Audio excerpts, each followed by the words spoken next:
Oscar Bolin, one of the most notorious serial killers in U.S. history. I mean, this is really a hallmark of psychopathy. They can and murder somebody, and half an hour later, it has absolutely no effect on them. After running havoc throughout his life, surviving on the pack mentality and a transient lifestyle, Bolin committed crimes in many different states and had the ability to go unnoticed by law enforcement. There's a string of unsolved, brutal murders that are dotting the Tampa landscape, and police are struggling to figure out whether they're connected or what's going on.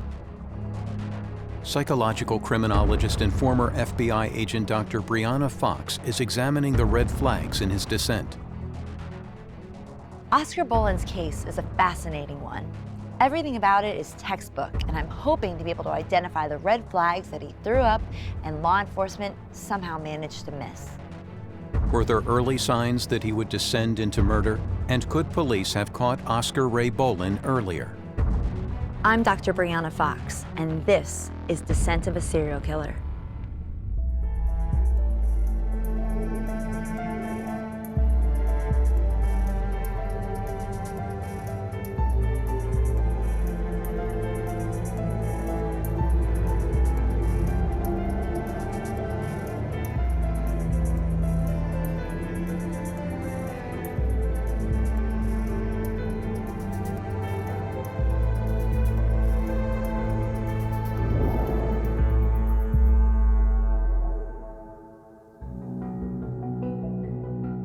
Dr. Brianna Fox will be using her unrivaled expertise in research to examine the case of Oscar Bolin, a rapist and serial killer who killed at least 3 women in the 1980s. There's no doubt that he displayed the sort of characteristics that serial killers generally display. But I think Bolin was much more depraved and worse than the average. To really understand Oscar Bolin, we need to learn more about his childhood, his early influences, what contributed to his makeup. Alongside my fellow experts, we'll be looking to identify the red flags throughout Bolin's life. Oscar Bolin was born on the 22nd of January, 1962 in Portland, Indiana. Oscar Ray Bolin was born in Middle America, in Indiana, in the early 1960s. Idyllic America, at least it should have been, but for him it was not. His family was dysfunctional, to say the least. Oscar Ray Bolin was born out of wedlock to his parents. He was born in 1962 in a very rural area of Indiana. Certainly back in the early 60s, being born out of wedlock would be something, there'd be a bit of a social stigma attached to that. His father abused him. His mother abused him as well. His father physically, his mother more emotionally. Oscar Ray Bolin had what was called a volatile family environment that he grew up in. It wasn't unusual for Oscar's father to beat him, and there were other things that happened in his past as well. Well, one instance that Oscar Ray gave was that his mother walked him to the school bus stop one morning on a dog leash. So for a child, that would be a traumatic experience for a child, certainly emotionally. As an FBI profiler, when I hear people talk about their childhood, and they talk about being emotionally abused or physically abused or neglected, and a lot of times that kind of abuse goes hand in hand with being neglected. With both parents working in the traveling carnival, Bolin's childhood was a litany of movements, such as his education and bonding with others his age outside of the family unit was severely impacted. The family seemed to live a somewhat of an itinerant lifestyle, not having a lot of resources for themselves to tie them down. They lived a lifestyle of day laborers, and many of them were what would be called carnies, working at carnivals that would travel about the state and the region. This is a family that moves around the country all the time. They're constantly on the move. They're not in one place more than a couple weeks. So you could also understand that that would really seriously impair his ability to get an education. You would understand that most of the people that work in these traveling carnivals are individuals who are either uneducated or unskilled. Oscar's mother said that he was a lot different than the other children, that the other kids picked on him a lot, and he tended to be a loner and be very quiet and keep to himself. If you also think about carnivals in general, the idea is that you are trying to attract people to come to a carnival to spend their money. The more money they spend, the more money you make. But you don't want to pay a lot of money out in terms of prizes. So there's this whole sort of manipulation, conning aspect of living this kind of life as a carnival worker. You just sort of grow up with it, being able to manipulate people and lie to people and being very comfortable in that kind of an environment.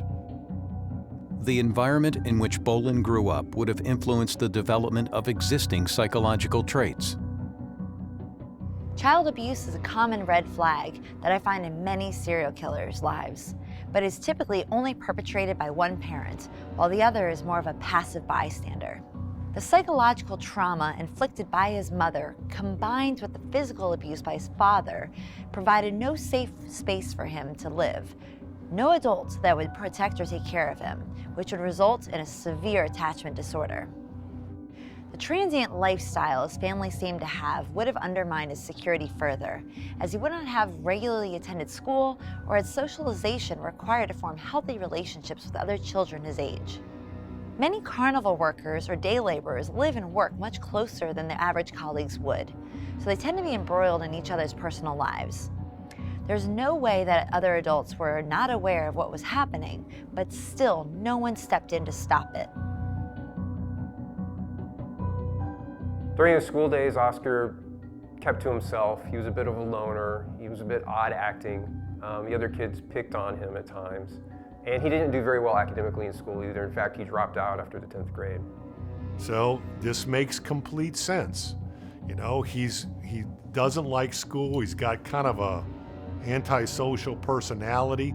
Although interestingly enough, he is a very charming looking young man. He's very affable. He's got a way about him. He's actually pretty good looking. Despite the fact that Bolin had no real friends, his criminal path brought him together with other like-minded teens, which allowed Bolin to move from an insular lifestyle to be part of a pack. He was first arrested for theft when he was 15 years old, and he was sentenced to juvenile detention center. He stayed there for quite a while. And then when he was 17, he was also arrested for theft, and he was sentenced to 10 years imprisonment. But because he was a minor, he actually only got a parole sentence.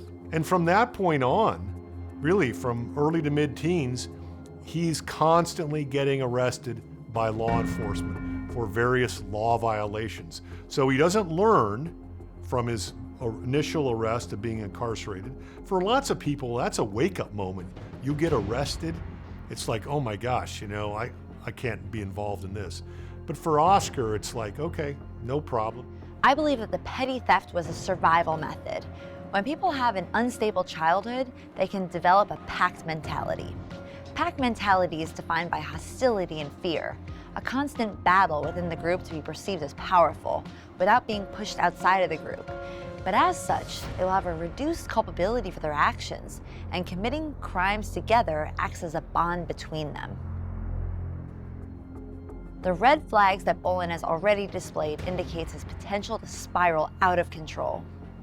Steady relationships can often contribute to bringing crime-prone and even dangerously violent people back into line. After dropping out of school at 15, Bolin started his descent into petty theft and reverts to the only life he has known. He starts working at a traveling carnival, where his charming personality and good looks start to get him noticed.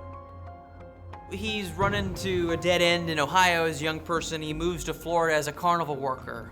Everybody ends up in Florida at some point to restart themselves. And so he came down here as a carnival worker in the early 1980s. Florida has been growing for a long time. It was big then, it's much bigger now. It's full of people like myself who came from somewhere else. And the growth and the newness, the arrival of new people, makes it a little hard to keep track of people. New people arriving in town, it would be noticed maybe a little less than in other places. He was a good-looking guy. He had a good athletic frame on his body, and he could be quite a charmer. He probably did have a lot of friends, girlfriends. The relationships were probably very shallow, though, just very superficial, because Bolin, as it turns out, really is pretty much of a psychopath. And those kind of people really don't make good emotional connections with other people. They don't really understand those dynamics of love and caring. And oftentimes, they're conning and manipulative of the people that are around, looking to gain an advantage or to, set it up so that they get something from the relationship, whether the other person does or not. So Oscar Ray met Cheryl Hafner around 1978 when he was working as a Carnival worker, and they started dating. After dating for 4 years, Bolin's psychopathy spikes, and he feels the need to establish control and dominance over Cheryl, which is in complete contrast to the lack of control he had in his upbringing. He essentially kidnaps her. When he's 20 years old, he kidnaps her, drives her around Tampa, Florida for multiple hours, not releasing her, and of course, he gets arrested for that, and he's imprisoned for false imprisonment and kidnapping. But then Cheryl, has a change of heart, no doubt brought on by the manipulative, coercions of Oscar talking to his girlfriend like, hey, don't press charges. It was just a one-time thing. I'm sorry about that. It won't happen again. Typical kind of domestic violence situation.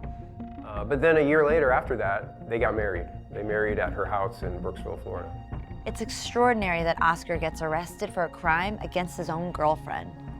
I believe that this is a massive red flag for his need to exert power and dominance over those he believes he owns. Despite the fact that he is arrested for the crime against Cheryl, he isn't charged. They stay together and go on to get married. This shows just how much control he has over her, and Bolin's behavior towards Cheryl is forewarning of his crimes to come. Steady relationships can often contribute to bringing crime-prone and even dangerously violent people back into line. But the power dynamic between Bolin and Cheryl is a dangerous reinforcement of his control and her submission to him. Although Cheryl never alleged domestic abuse against Bolin, she was admitted to hospitals for injuries that did not seem to be accidental. Unfortunately, 2 years into their marriage, Cheryl and Bolin had a devastating blow. There was an incident in December of 1985 with the birth of their first child, Oscar Ray's first child, who was born and only lived 2 days before he died. And this is something that very much affected Oscar Ray, very deeply impacted him. He said it made him extremely angry.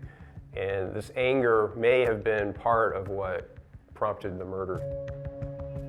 After the death of his child, Bolin's lack of control over the situation triggers him to escalate his own personal need for control and his desire to inflict pain on others. The distinct change in career from carny to long-haul truck driver facilitates his nomadic lifestyle and enables him to move across states untracked. This is the final step in his descent to murder. There's a string of unsolved, brutal murders that are dotting the Tampa landscape, and police are struggling to figure out whether they're connected or what's going on. One main commonality is that they are violent crimes, obviously. They are usually bludgeoned to death or have their throats slit or they're stabbed, and they are wrapped in some sort of garment, either a sheet or a towel or a blanket, and they're left in the woods to rot and decompose. The first of Oscar Bolin's victims in Florida was Natalie Holley. Natalie Holley was a very attractive woman. She was very intelligent, had a very outgoing personality, was a very well-liked person. Oscar Bolin, with his wife at the time, Cheryl, surveil this woman, Natalie Holly, at a Church's Fried Chicken. And this became sort of a part of his MO, because he'd find somebody that he liked, somebody that was appealing to him, a victim type that he wanted, a young woman, attractive young woman. Although he had his impulsive moments, which come later on in another one of his homicides, for Natalie Holly, he saw her, he decided that she was going to become his next victim. He surveilled her, he knew where she worked, he knew when she got off. He surveils her and tells his wife, like, yeah, I want to get her. Like, which is an odd thing, because you know, how does that affect your self-esteem, self-worth, when your husband essentially is telling you, like, I want to go get this woman and sexually assault her? She was a manager at a Church's Fried Chicken restaurant. She was last seen leaving the restaurant at about 1:30 in the morning in January 1986 after her shift ended.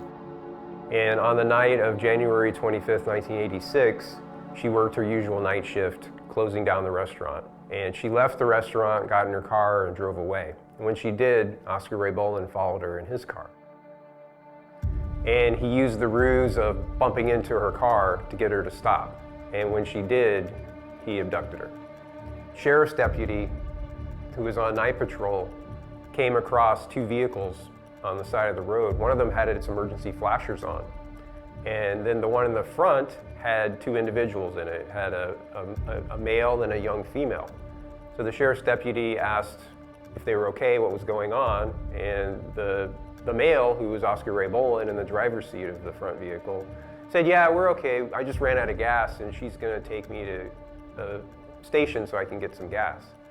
Which the deputy thought was odd, because Oscar Ray was the one behind the wheel, he was the one driving, so he was the one with the car, not the female.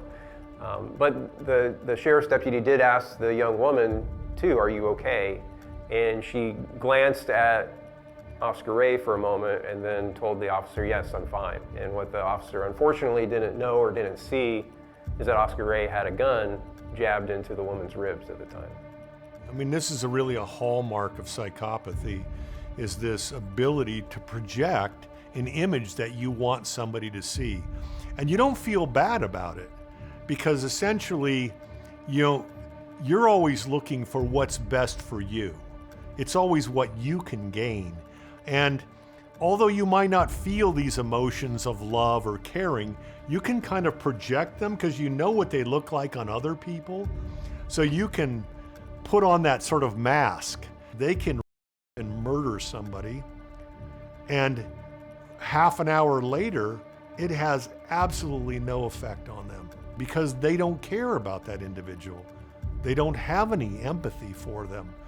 They're a manipulative, impulsive individual who takes advantage of the situation. And that's exactly what Oscar Ray Bolin did.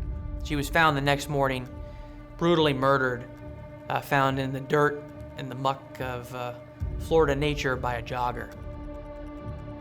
After the pre-planned and brutal murder of Natalie Holly, Bolin returned to his marital home, extending his dominance over Cheryl by involving her in the crime and showing her how dangerous and sadistic he could be. Cheryl wakes up around 2 o'clock in the morning. Oscar's not there, but then he comes back later, and he basically admits to his wife, yeah, I went out and I went and got Natalie. He had bloody shoes on, and he threw a woman's purse onto their bed and told Cheryl that that was the Church's Fried Chicken girl that they had seen earlier that night, and that he had killed her. Cheryl was terrified of her husband. She was very afraid of him. She knew he could be a very violent person, so she was certainly very afraid of him, and she pretty much did whatever he asked her to do. Bolin had made Cheryl dispose of the evidence, highlighting the level of coercive control he had over her and the constant fear she would have been living with. However, he did not realize that he had left crucial evidence at the scene of the body disposal. Natalie's body is fortunately found only a few hours later, wrapped in a sheet. She's been stabbed multiple times and bludgeoned to death. So the evidence on her is fresh. This is interesting because when you look at killers, there are some killers that grab the victim, so the abduction, the sexual assault, and the murder all happen at the same location. So you only have essentially one crime scene, but for Oscar, you essentially have 3 crime scenes because he abducts her. That's one scene at the restaurant. The second scene is in the car where he transports her. And then the third scene is essentially where he sexually assaults her and kills her. And then the fourth scene is where he then eventually dumps the body. So the more scenes that you generally have with these killers, I would say generally the more sophisticated they are.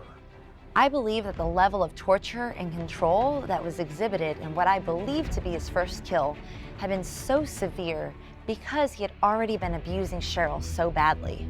To escalate any further would have resulted in her death, and he was smart enough to realize that he would be the primary suspect. By involving her in the disposal of evidence, he has extended his reign of fear, showing her what he was truly capable of and cowing her even further. The abduction of Natalie was an opportunistic, unexpected meeting, and unfortunately, this is how he would continue to find his victims.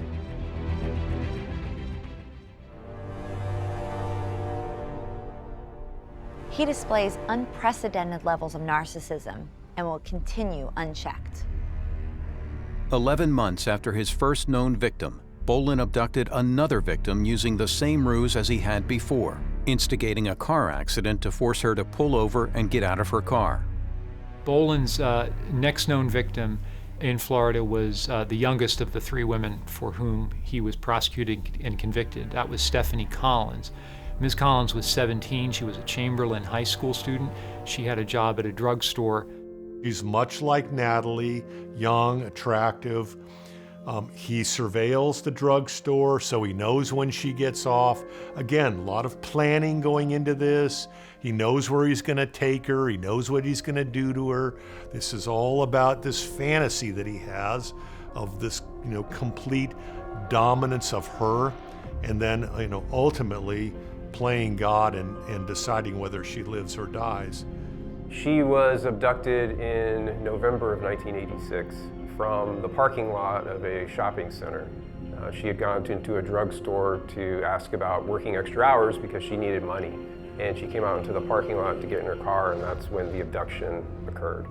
Her body would be found a month later, bludgeoned to death, her skull was, and stabbed, still wearing her class ring. That was critical for investigators to be able to identify her body.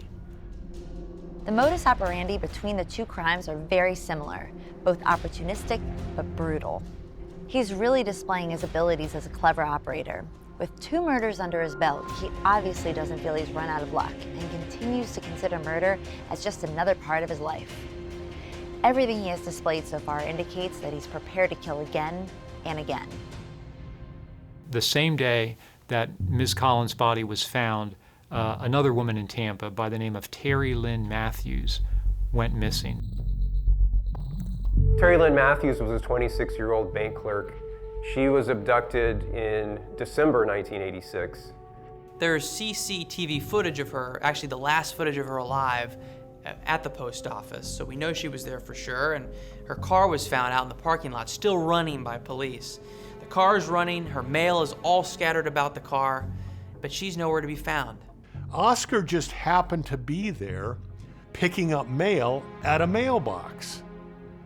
And if it had been 10 minutes one way or the other, Terry wouldn't have been there. So it was really just an unfortunate event of timing.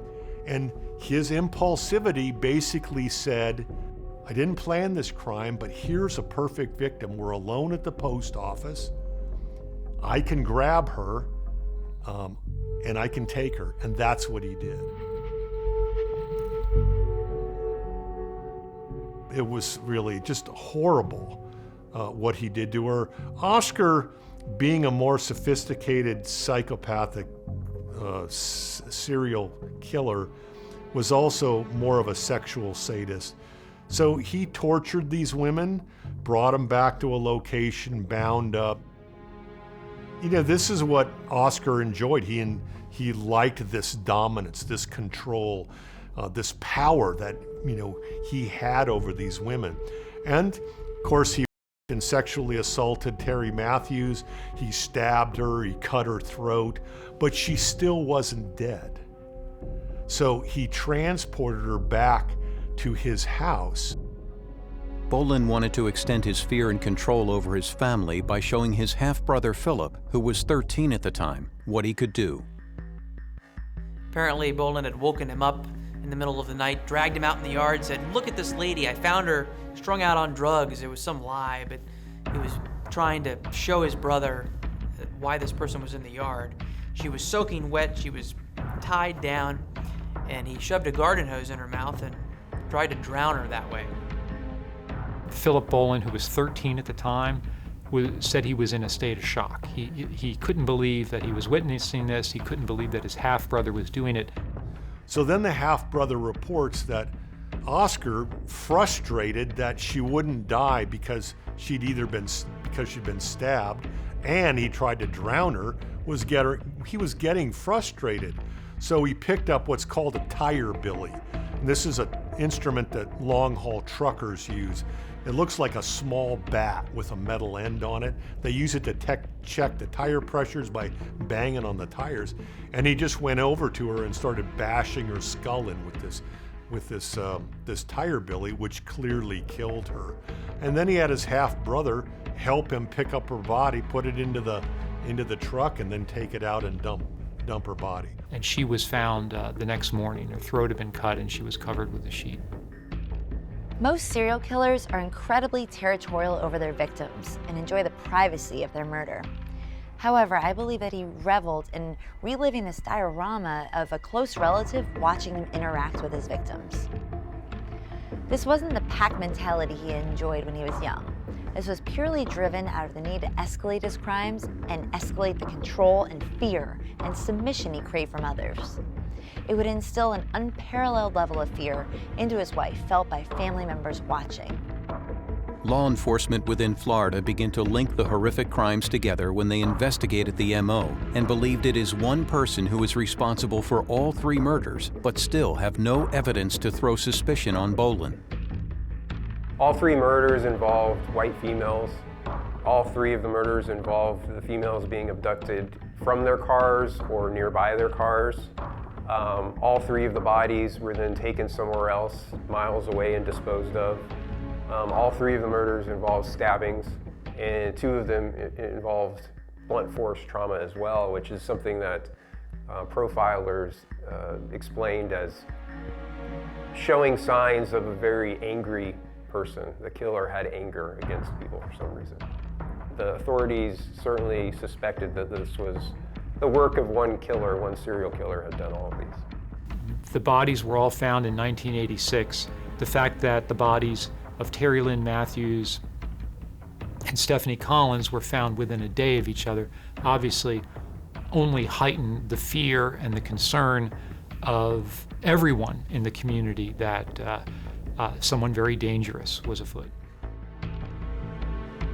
Law enforcement continue to look for the serial killer, but do not have enough evidence to pinpoint the murderer. Bolin's nomadic lifestyle is continuing to allow him to cover his tracks as he crosses state lines to find victims. In 1987, Bolin is a truck driver, and he's traversing the American landscape, driving big rig trucks. And he's in Ohio with a few buddies of his. And he comes across this young 20-year-old in rural Ohio, and she works at a truck stop. He sees her, abducts her at gunpoint, and brings her into a truck with 2 other men. At first, she thinks the 2 men are also being kidnapped, but that clearly is not the case over time. As they travel east through Through Pennsylvania, the men repeatedly rape her. They take turns raping her in this big rig truck. And Oscar Ray pulled a gun, pointed it at her head, pulled the trigger, and the gun just clicked. There was no bullet in the chamber. He then pointed the gun out the window, fired it, a bullet went off, put it back against the woman's head and tried it again, and again it didn't fire. So he ended up just letting her go out of frustration. He tied her up and let her go in a field and told her to run for it. She ran to the closest assistance she could find, which was a convenience store, I believe. The woman that had been abducted and survived the attack in Toledo ended up testifying against Oscar Ray, and he was convicted for that offense and sent to prison for a long period of time. As a result of this vicious assault, kidnapping, attempted murder, Bolin is arrested, and he is charged and then convicted of these crimes, and he's held in custody for up to 75 years. 22 to 75 years is his charge. It's the last time he'll be a free man. What's interesting is that Bolin did not kill this woman in a similar torture-based method that he had done before. I believe this is because there were two other males present. He was not the alpha male, and so he had to defer his control over the situation. This would have enraged him, and it would have been at the point that he would be the most dangerous. He, along with other perpetrators, clearly underestimated the woman, not believing that she would speak out against them, which would ultimately lead to his downfall. Bolin being in prison would have provided Cheryl with the security and protection to leave him. I have no doubt in my mind that had she tried to leave him before, he would have killed her too. Cheryl divorces Bolin and then meets a man named Danny Kobe, who she marries soon after. Cheryl's new husband called the Crime Stoppers hotline in Indiana and informed them that Oscar Ray Bolin had committed the chicken lady murder of Natalie Hawley. The call was anonymous at first, and then they later found out it was Cheryl's new husband. But for the Crime Stoppers call, the crimes very well may have never been solved, because this was 4 years later and police had no idea who committed the 3 murders. That put police immediately onto Oscar Bolin's trail. At the time they heard that name from Mr. Kobe, Mr. Bolin was already in custody in Ohio, in prison, serving time for a he'd committed up there. Husband calls the tip line, which sets off a chain reaction, not only for police to spring into action, but for other witnesses of Bolin's numerous crimes to come forward. And unfortunately for him, most of the best witnesses in this case are his own flesh and blood.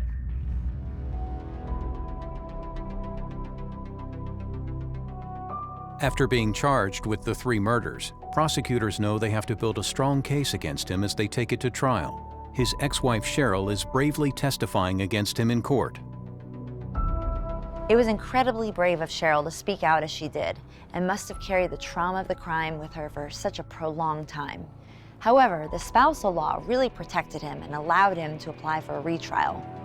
These were the same laws that meant a wife couldn't accuse their husband of, which thankfully have been changed today. You know, he goes to trial in 1991. The big problem that takes place is that there's a trial initially for Natalie Hawley's murder, and he's convicted and sentenced to death. A month later, there's another trial, a second trial for Stephanie Collins, and he's convicted and sentenced to death. And this is all taking place in Florida. And then several months after that, there's a third trial where he's, you know, this is the trial for the murder of Terry Matthews, and he's convicted and he's sentenced to death. And a lot of his family members testified against him at the trial, including his wife, who was the star witness for the prosecution. She told them how she had been with Oscar Ray when he staked out the church's chicken that Natalie Hawley worked at. She also told them about Oscar Ray coming home later that night with bloody shoes on and with Natalie Hawley's purse, and that he admitted to her that he had killed her. There absolutely are legal limitations that vary from state to state in terms of what a spouse can say or testify against another spouse. Those rights and those limits change when people are no longer married. They do vary state by state. But unfortunately, during his appeals, the argument is made that there was a spousal privilege, that he was married to Cheryl while he committed the murders, and because of the spousal privilege, that Cheryl could not reveal that information to law enforcement.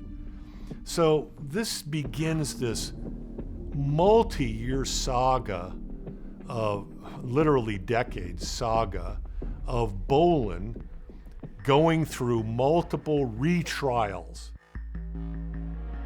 As such, Bolin exploited the law to get his first conviction for the murder of Natalie Holley overturned.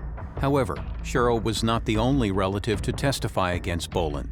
When he was being tried for the third murder, that of Terry Matthews, his half-brother Philip spoke out. Bolin's half-brother, his younger half-brother, testified that Bolin got him out of bed one night and made him come to the front yard, where a woman, turns out to be Terry Lynn Matthews, was struggling to survive. She was wrapped in this sheet. She was wet. And he said that he had found her strung out on drugs. He concocted some lie about how he found this woman.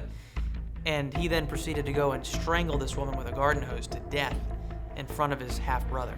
But in terms of persuading a jury of strangers, firsthand eyewitness testimony, people who saw the women, people who saw what Bolin did, is priceless.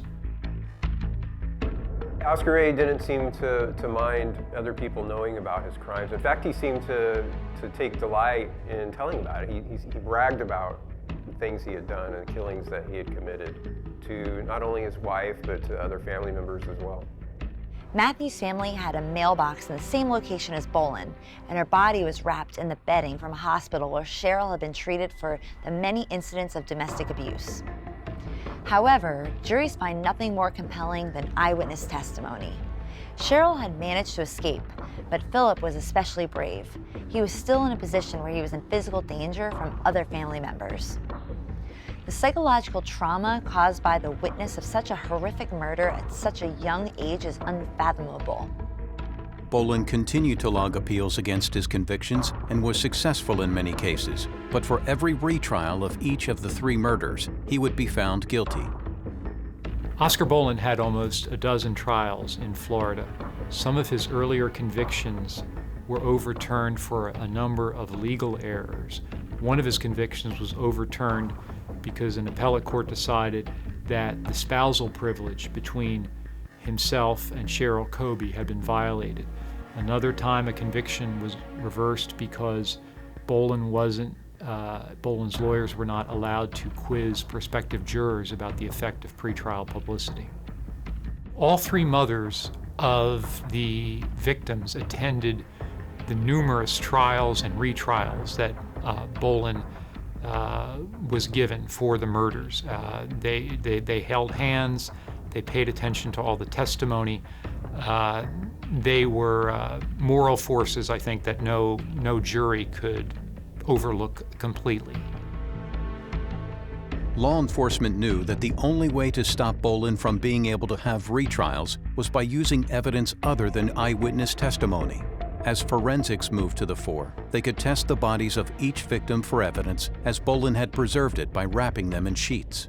Law enforcement then built a case using fibers found at each of the body disposal sites. All 3 of the Tampa murders, the Holley, Collins, and Matthews murders, police were able to find forensic evidence that tied all 3 of the murders together.